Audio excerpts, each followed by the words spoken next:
শান্তির আশা কি তবে শেষ? দক্ষিণ এশিয়ার দুই প্রতিবেশী পাকিস্তান ও আফগানিস্তানের সীমান্ত আবারও উত্তপ্ত। কয়েক মাসের থমথমে পরিস্থিতির পর শুরু হয়েছে আকাশপথে হামলা। নতুন করে প্রশ্ন উঠছে, কোথায় গিয়ে থামবে এই সংঘাত? সম্প্রতি আফগানিস্তানের একাধিক শহরে বড় ধরনের বিমান হামলা চালিয়েছে পাকিস্তান। গত বছরের অক্টোবরে প্রাণঘাতী সীমান্ত সংঘর্ষের পর যে বিরতি কার্যকর হয়েছিল, সাম্প্রতিক হামলায় সেটি ভেঙে পড়ার ঝুঁকিতে পড়েছে। এদিকে আফগান ভূখণ্ড ব্যবহার করে সশস্ত্র গোষ্ঠীগুলো পাকিস্তানের ভেতরে হামলা চালাচ্ছে বলে অভিযোগ করেছে ইসলামাবাদ। কাবুলকে একাধিকবার ব্যবস্থা নিতে বলা হলেও কার্যকর পদক্ষেপ দেখা যায়নি বলে দাবি তাদের।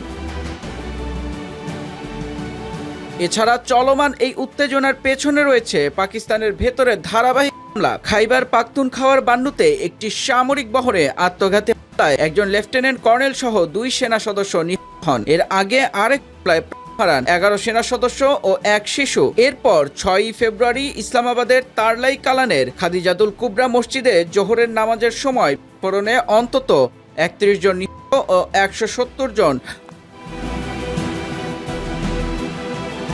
নিরাপত্তা বিশ্লেষকদের মতে আফগান মাটি থেকে সক্রিয় টিটিপির হামলাগুলোই বর্তমান সংকটের প্রধান কারণ। পাশাপাশি 2025 সালের প্রথম 9 মাসেই পাকিস্তানের নিরাপত্তা বাহিনীর 2400 শতাধিক সদস্য নিহত হওয়ার তথ্য পরিস্থিতিকে আরও জটিল করে তুলেছে। এর আগে সাবেক প্রধানমন্ত্রী ইমরান খানের আমলে টিটিপির সঙ্গে আলোচনার উদ্যোগ নেওয়া হলেও তা স্থায়ী হয়নি। পরবর্তী সময়ে আফগান ভূখণ্ডে টিটিপি আস্তানা লক্ষ্য করে পাকিস্তানের দফায় দফায় বিমান হামলায় দুই দেশের সম্পর্ক আরও অবনতি হয়।